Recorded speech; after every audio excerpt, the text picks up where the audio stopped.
Okay, so this is this week's Blender Challenge. We want to try and create a keyboard and a monitor. We probably won't have time today to make the table and put the picture on the screen, but that's what we're going to try and do in 5 minutes. Let's start from the beginning.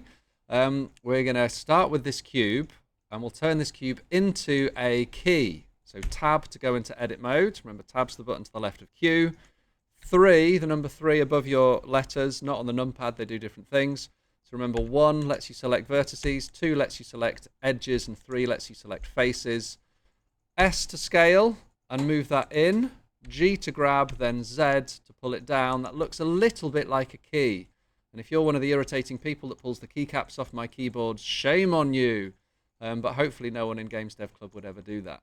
All right, tab to go back into object mode. I want to copy lots of them. I could Shift D to duplicate, but I'm not going to. I'm going to use an array modifier. So the spanner for modifiers, an array modifier, and let's count the keys. 1, 2, 3, 4, 5, 6, 7, 8, 9, 10, 11, 12, 13. Let's put 13 of them with a little bit of an offset. So I'm holding down the mouse button and dragging a little bit. There we go. I've got 13 keys. If you look at your keyboard, the next row is offset ever so slightly. So if I do Shift and D, and then I'm pressing Y and letting go and clicking, it doesn't look right if they're perfectly lined up. I'm not entirely sure why they do this. It's probably some ergonomic reason, but G, X, and just offset them a little bit. Shift and click to select, Shift, D, Y, pull that down. That's 4 rows. Now the bottom row has got a big space bar. So I'm just going to get one of them, Shift D, Y, get rid of the array modifier, go into, how should we do this?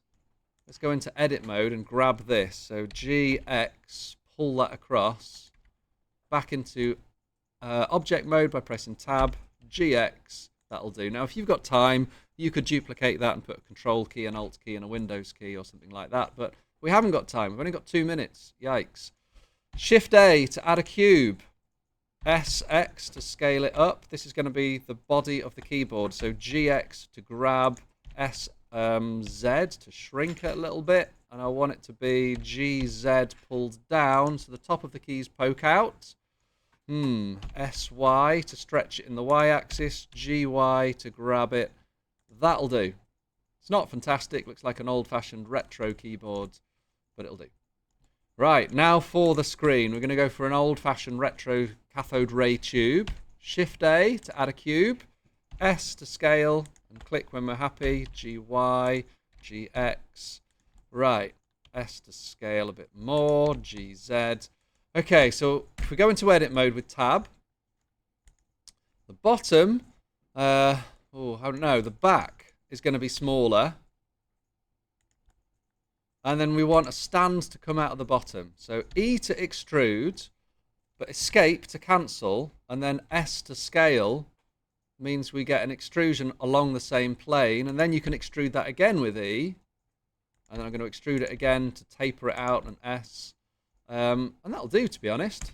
Back into object mode by pressing tab, R to rotate, but I want to rotate it around the X axis until it looks about right, and then GZ.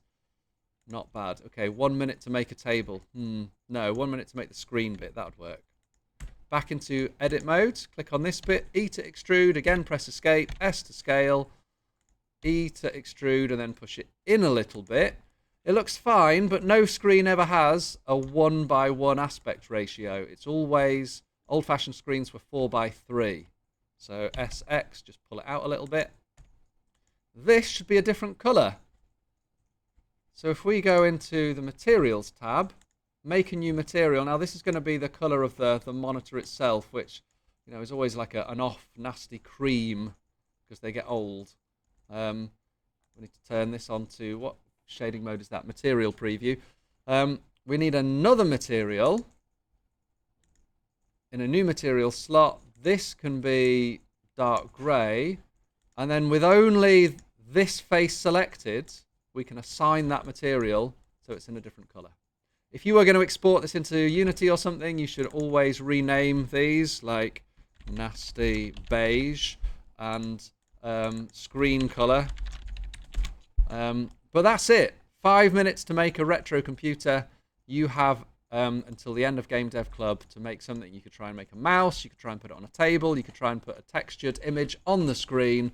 You could try and put other keys on the keyboard, like an escape key and a control and alt. Looking forward to seeing what you can create. Let's go.